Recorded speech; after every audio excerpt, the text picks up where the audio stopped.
SV6 news కు స్వాగతం. ముందుగా హెడ్లైన్స్. మల్కాజిగిరి పార్లమెంటు నియోజకవర్గం అభ్యర్థి పట్నం సునీత మహేందర్ రెడ్డి కంటోన్మెంట్ నియోజకవర్గం కాంగ్రెస్ పార్టీ అభ్యర్థి శ్రీ గణేష్ల విజయానికి ప్రచారం చేస్తూ ఓటర్లను ఆకర్షిస్తూ కాంగ్రెస్ పార్టీ చేపట్టిన సంక్షేమ పథకాలను వివరిస్తూ వారి విజయానికి కాంగ్రెస్ సీనియర్ నాయకులు డిపి దేవేందర్ ఎన్నికల ప్రచారాన్ని విస్తృతంగా నిర్వహిస్తున్నారు. ఉదయం వేళల్లోని సికింద్రాబాద్ లోని జీహెచ్ఎంసీ వ్యాయామశాల, బస్టాండ్లు, హోటళ్లు వద్ద కరపత్రాలను పంచుతూ రాష్ట్ర ప్రభుత్వం ప్రవేశపెట్టిన 6 పథకాలు వివరిస్తూ ఆయన ప్రచారం చేశారు. జిమ్ములో క్రీడాకారులకు, బస్టాండ్లో నిలబడిన ప్రయాణికులకు తనదైన రీతిలో ప్రచారానికి పూనుకున్నారు.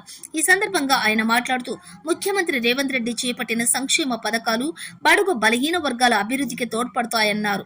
బీజేపీ, టీఆర్ఎస్ పార్టీల వల్ల ప్రయోజనం లేదని, 10 ఏళ్ల కాలంలో వారికి అధికారం ఇచ్చినప్పటికీ ప్రజా సంక్షేమం చేపట్టలేదని విమర్శించారు.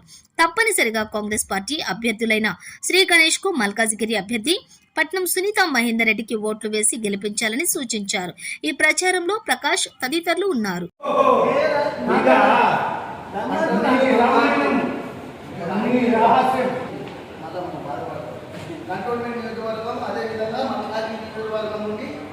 ప్రచారం చేయబడినది. ఇదంతా మల్కాజిగిరి అండ్ కంటోన్మెంట్ స్థానికులు కాబట్టి అందరూ మెజార్టీతోటి శ్రీ గణేష్ గారిని, అదేవిధంగా సునీత మహేందర్ రెడ్డి గారిని గెలిపించాలని కాంగ్రెస్ వాది, అదేవిధంగా రిపీటర్ వల్ల రామన్న, ప్రకాష్ అన్న, సురేష్ భాయ్ అందరూ మా స్విమ్మింగ్ కోచ్ అందరు కాంగ్రెస్ ధర్మ అందరూ దయచేసి మీరు కాంగ్రెస్ పార్టీ పోటాలని మనవి చేస్తూ మీ అందరికీ జై కాంగ్రెస్, జై కాంగ్రెస్.